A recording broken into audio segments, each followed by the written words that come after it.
And what we've decided to do today is to make a video in two parts. Those parts to do with the local beach walkers' perspective on the birds here and the anecdotal evidence we've gathered from them over the years of talking, because the birds are simply wonderful. So we're talking in two areas. One, behind me, the reef birds, and over here, the bush birds on the edge, which we call the foreshore birds. So also it's heavily intertidal, this reef. So being intertidal, there's access to different types of shellfish, worms, shrimps, and other feed that attracts our seabirds, and that's why we have such a wonderful plethora of them. And I think that in the video you'll see in some cases where we probably have 5,000 plus birds behind me out here.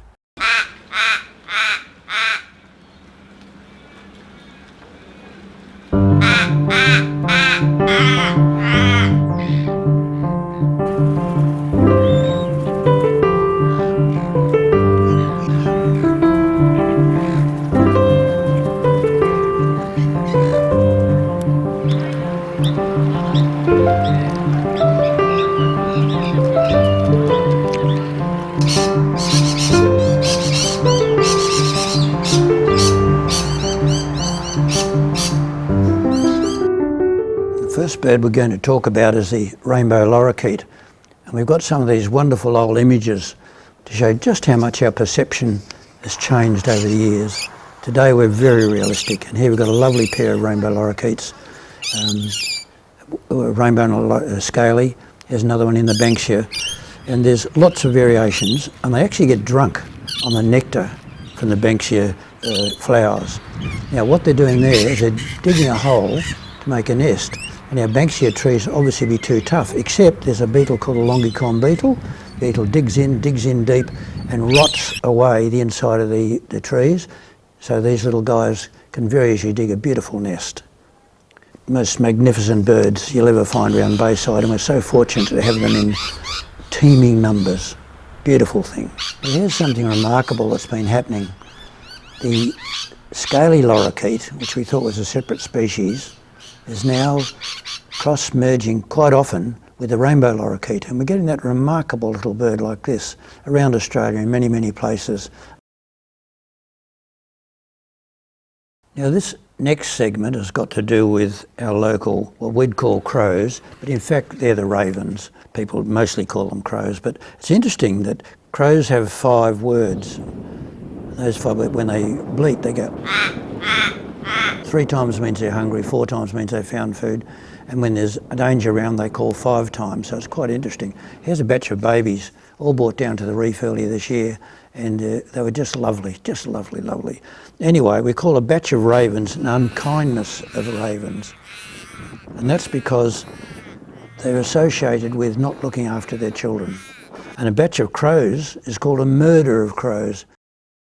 A group of 8 crows at Oxford University were presented with a large box with a single hole in it, a big mealyworm grub in the middle, and a straw. And they were smart enough to get a straw and poke it through, but they couldn't get to the mealy grub. One of the crows sat back, had to think about it, picked up the straws, jammed 2 into each other by squeezing it in, and the third one made a longer straw, poked that through and got the mealy grub. In Tokyo, I know there are ravens who fly around and take nuts from the trees which are too hard for them to crack, and they drop them at crossings, road crossings. And then when the cars go through and crush the nuts, they wait till lights turn green and come over and eat the nuts. And lastly, if you're interested, there's crows have been actually seen and filmed pulling fishing lines in out of holes in the ice and on jetties to get at the fish. So they pull the fishing line in, put their foot on it when no one's looking, pull it into more until finally they get the fish on the end. So they're pretty smart creatures, and lovely creatures too when you get to know them. It's interesting with birds that the longer an alarm call is, the further away the danger is. The shorter and shriller the calls, the closer the danger. It's also normally, if it's less danger, it's normally a lower pitch sound. So when you start hearing that, you have a good look around, you'll probably see a falcon cruising along the foreshore here. The bird's getting quite upset about it. And I might say too that bird songs began with Australian birds and eventually moved around the world And we're told 50 million years ago. Extraordinary, isn't it? Seagulls have a remarkable feature. There's a baby there, lovely. See, it's still mottled on the back from when it was in the nest and trying to stay safe from predatory birds flying over. But as they grow, they go from that black leg, black beak and black back into bright red legs, bright red beaks as they reach maturity. And as they get older, see there's a lovely one there down at the Red Bluff. And as they get older, they turn, and maturity they're very red, but as they get older they go black again. And it's quite interesting because you can see by their behaviours as well.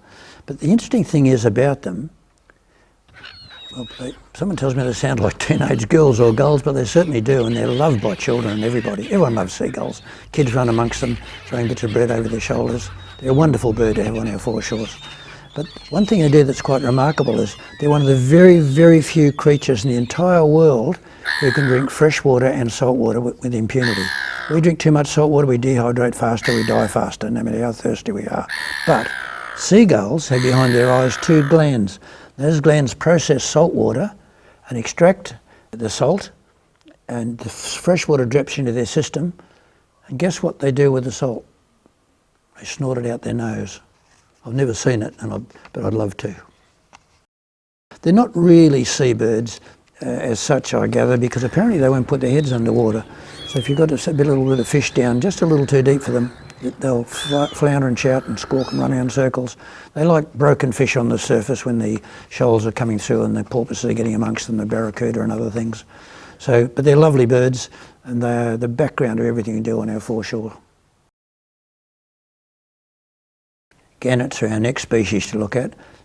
They are truly beautiful, but you'll rarely see them.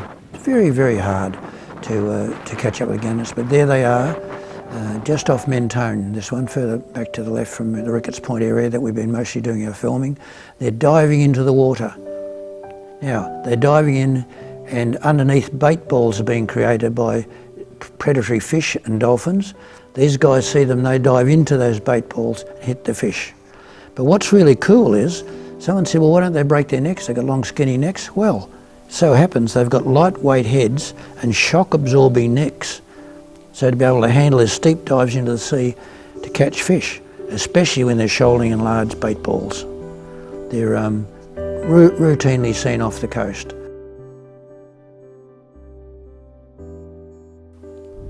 We're now going to talk about our local Pacific gulls. And they're like the seagulls too in passing. When they're young they're mottled, and as they get older they get their strong black colours, and they're mottled and a bit brownish for about 3 years surprisingly, so they probably live to 8 or 9. And they're very strong, very big, and very popular. There's some babies there, 3 babies. Very young baby still, and this one's changing its colour, and she was so sweet. She's still young, so she's not too frightened. She came right out of the water to have a look at us and have a chat. She swam across when we're sending her with the camera. Isn't that sweet? Now she's in her last stage. She's about 2.5. Coming up to Christmas, she'll change completely. And here you can see the difference between the two gulls. Seagulls, you know, because they've got big fat yellow beaks that are quite different. They're larger, and there are a number of variations of this particular gull around the world. Ours we call the Pacific gull, but occasionally get one of the other gulls coming in. The Pacific gulls lead a lot of things, but one of the things they do like doing is flying into the water, diving in, because they're a bit stronger and they'll have a go, rather seagulls won't, and grabbing sea urchins.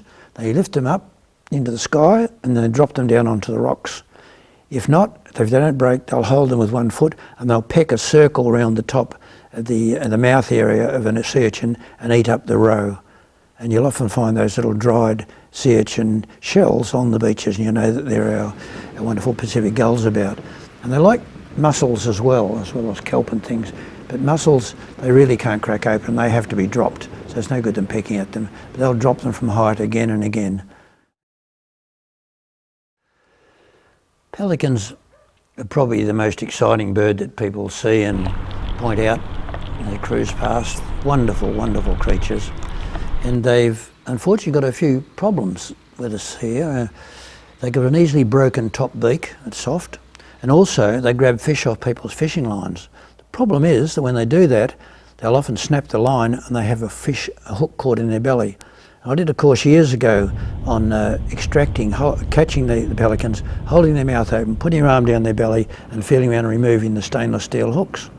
And I was told by the people who ran the course from New South Wales that every single pelican they checked in New South Wales had those hooks in their bellies. So myself and a few others rang the general fishing groups and asked them, could they please ban, you can't change the pelicans behaviour, but could we ban the stainless steel hooks? And they, in fact, were quite cooperative, and many, many more people are aware these days. Just use normal hooks that'll rust away, not one that'll stay there permanently and irritate a creature for so long. Pelicans, of course, are like seagulls as well. They love us, and if you're on the shore and they get to know you, they'll make a beeline for you coming in to get bread or whatever you might like to feed them. Beautiful animals. Look at that one. Look at that. Out there with the crows or the little cormorants all mucking around. This is the joy of being down at the Ricketts Point Reef system in the summer, particularly after December. And there's a pelican coming in. Glorious, isn't it, the way they come in and then settle and drop into the water. Look at that. Beautiful.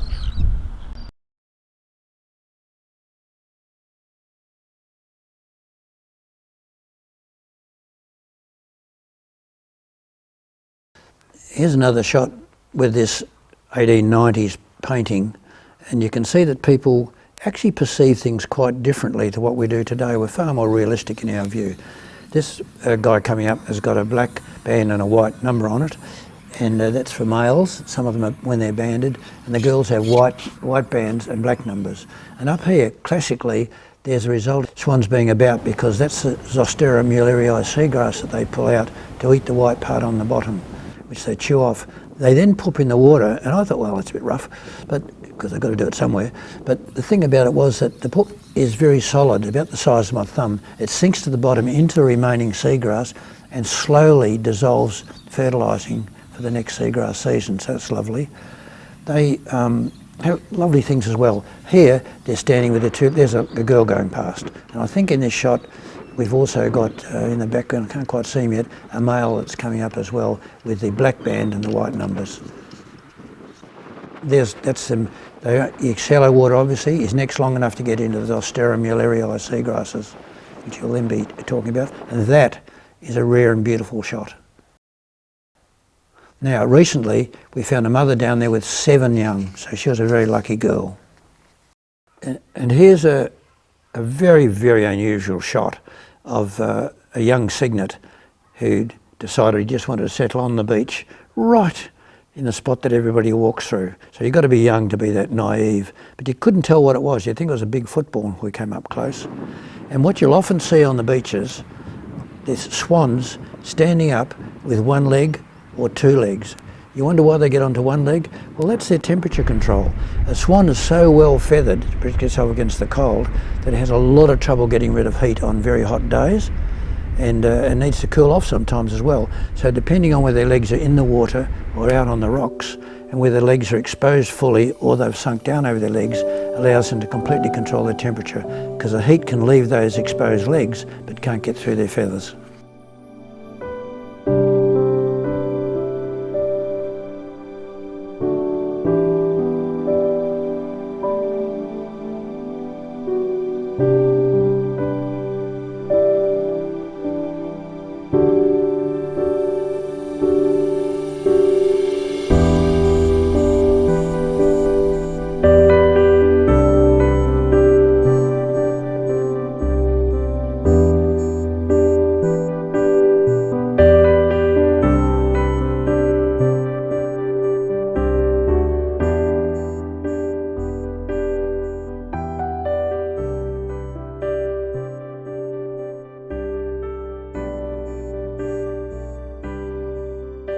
Now here's another bird that you'll see, but fairly rarely. Not like some of the others we'll see where there's hundreds at different times.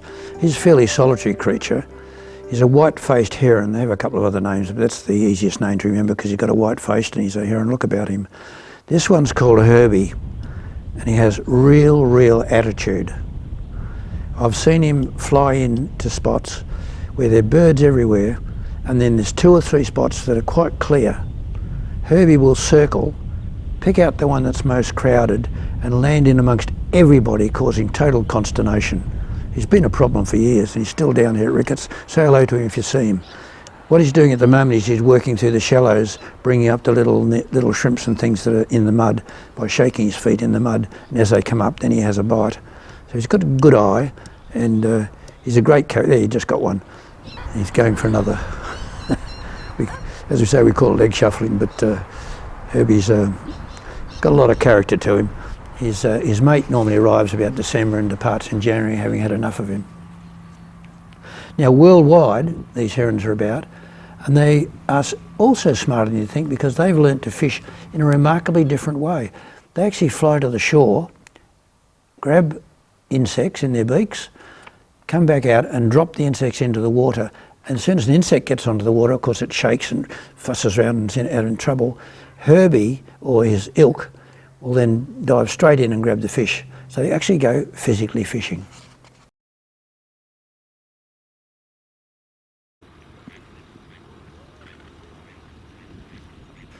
Lovely creatures.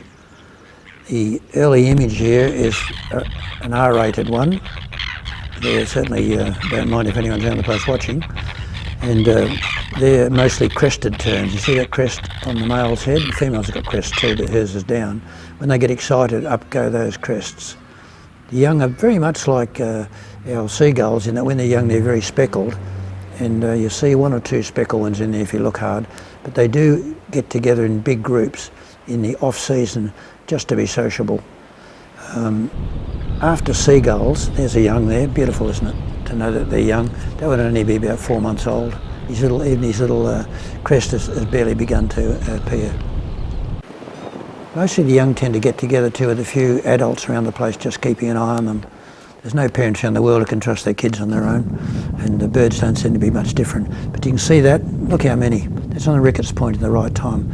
I lost count of them. Some days there are many, many more than that. So it's a beautiful thing to see when you come down here. And after sea gulls, in our Bayside, that would be our most common seabird.